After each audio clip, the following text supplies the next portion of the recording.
है करंट खबर और मैं हूं चंदन पाठक। अभी मैं मौजूद हूं राजद के प्रदेश कार्यालय में, जहां पर मेरे साथ खड़े हैं सुबोध पासवान जी। आपको बता दें कि चतरा के रहने वाले सुबोध करते हैं सुबोध पासवान जी से कि क्या आगे की रणनीति क्या है, आगे किस तरह से अपने आप को राजनीतिक क्षेत्र में लाने का प्रयास करेंगे, और भी कई मुद्दे हैं। हम सारे मुद्दे पर बात करेंगे सीधे सुबोध पासवान जी से। सबसे पहले सुबोध जी, आपका स्वागत है हमारे चैनल में।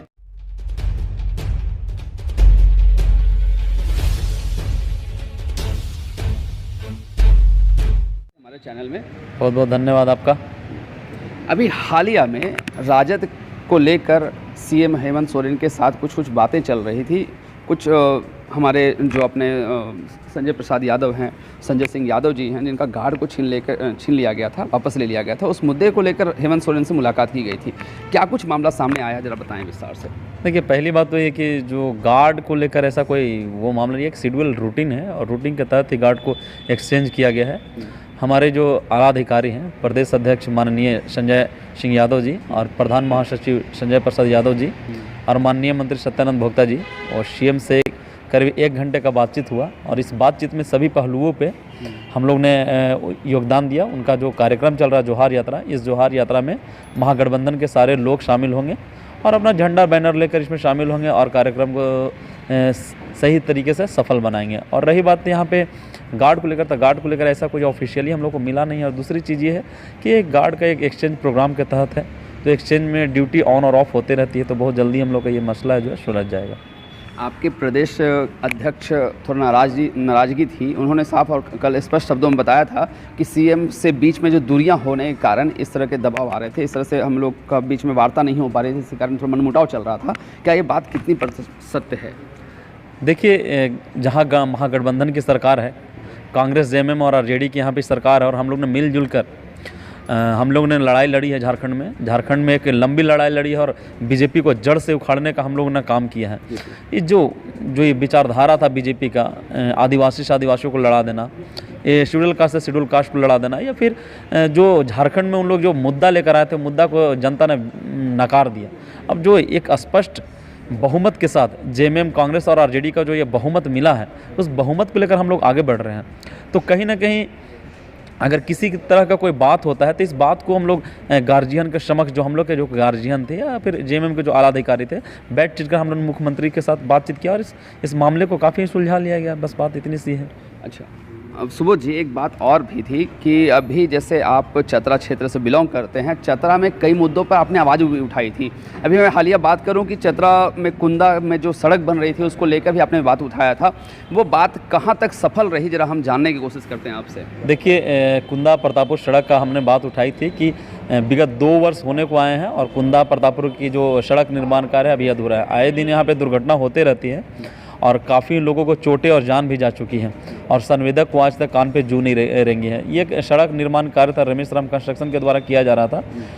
मैंने खुद पर्सनली मुख्यमंत्री जी से आग्रह किया था लेटर हेड के माध्यम से कि इस पे सुनिश्चित कार्रवाई करें। बहुत जल्दी इस मामले को मुख्यमंत्री जी ने आश्वासन दिया था कि हम मिलेंगे और इस पे बात किए थे। रही बात दूसरी, तो संवेदक को अभी तरफ से उचित कोई भी रवैया नहीं अपनाया गया जिसमें सड़क निर्माण के कार्य को आगे बढ़ाया जाए। इसीलिए हम लोग ने यह तय किया कि आने वाला आगामी 19 तारीख को हम लोग इसमें धरना प्रदर्शन की मांग करेंगे और धरना प्रदर्शन में शामिल होंगे और उस संवेदक के खिलाफ कार्रवाई करने की मांग करेंगे राज्य सरकार। बताएं, जो जनता के हित में आपने किया हो। देखिए, ऐसे तो हमने काफ़ी कोविड काल के टाइम में काम किया था और मैं जन समस्याओं को लेकर चतरा की जनता से हमेशा जुड़ा ही रहता हूँ। मेरा खुद एक कुंदा इलाके में घर है, तो मैं कुंदा में ही रहता हूँ। और लेकिन पार्टी ने मुझे प्रदेश प्रवक्ता के पद से नवाजा है, तो मैं चाहता हूं कि जो पार्टी का कार्यभार को भी मैं देखते रहता हूं, तो अपने क्षेत्र के जितने भी जन समस्याएं हों, चाहे फिर वो पतलगड्ढा हो या फिर काना चट्टी हो, कुंदा हो या प्रतापपुर या हंटरिंग, मैं उनके डायरेक्ट फ़ोन के माध्यम से या डायरेक्ट जाकर इनकी जितनी भी समस्याएं मैं सोल्व करने की कोशिश करता हूँ। एक युवा होने के नाते काफ़ी कुछ अभी मैंने सीखा है राजनीति, और काफ़ी कुछ सीखने को ज़रूरत है, लेकिन मन में जो मेरा आशा है कि मैं चतरा की जनता को सेवा करूँ, वो मैं सेवा कर ही रहा हूँ अपने स्तर से। और लोगों को मैं प्रेरित करता हूँ कि शिक्षा का ये अनमोल जो है, जो शिक्षा चतरा की जनता में नहीं आ पाई है पूर्ण रूप से, जो हमारा जो बच्चे हैं वो शिक्षा से काफ़ी दूर वंचित है, तो कहीं ना कहीं वो शिक्षा के मुख्य रूप से जुड़े और हमारा चतरा विकसित हो, यही मेरी कामना रहती है हमेशा। आप युवा हैं और अभी चतरा के जिले के लड़के, बहुत सारे युवा लड़के जो हैं बेरोजगार भटक रहे हैं। उन्हें कौशल प्रशिक्षण देने के बावजूद भी उन्हें सही तरह से अभी तक रोजगार नहीं मुहैया कराया गया है। उस रोजगार मुहैया कराने को लेकर आपकी क्या सोच है और क्या तक आप उसमें कर सकते हैं?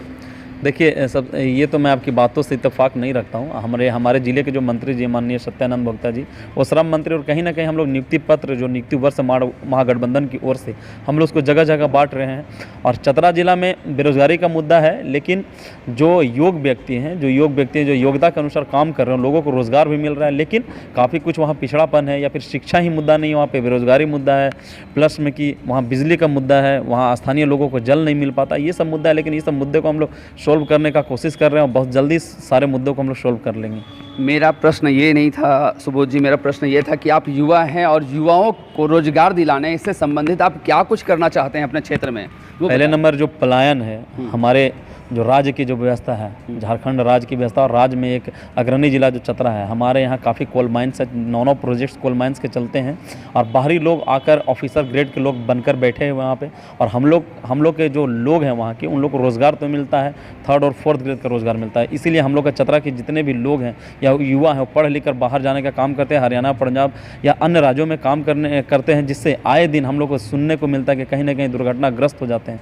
तो मैं अपने ज़िले के युवाओं से मैं अपील करूंगा कि राज्य सरकार की ये कानों तक पहुंचाएं कि हम लोग की जो ये मुद्दे हैं, जो बेरोजगारी का मुद्दा है और जितने भी विकल्प हैं यहाँ पे पद है, उसको भरे और हम लोग को जो नौकरी है सुनिश्चित कराया जाए चतरा जिले में ही। कई युवा ऐसे हैं कि मुख्यमंत्री पर सवाल उठा रहे हैं कि जब कोरोना काल आया था तो कई लेबर ग्रेड के लोगों को सब वापस झारखंड बुलाया गया था। आज उनको सूद लेने के लिए मुख्यमंत्री के पास समय नहीं है या मंत्री के पास समय नहीं है। उन लोगों को क्या सूद लिया गया? कभी वो रोजगार कर रहे हैं या नहीं कर रहे हैं? क्यों पलायन नहीं करेंगे? पलायन तो करेंगे ही। देखिए, मैं मजबूरी है उनकी। स्पष्ट आंकड़ा मैं आपको बता देता हूँ कि कौशल विकास विभाग से और श्रम मंत्री के द्वारा 6500 का जॉब मुहैया कराया गया है 2 ईयर्स में। आप जैसा कि जान सकते हैं कि झारखंड एक बहुलता वाला इलाका है और चतरा एक बहुलता वाला इलाका है।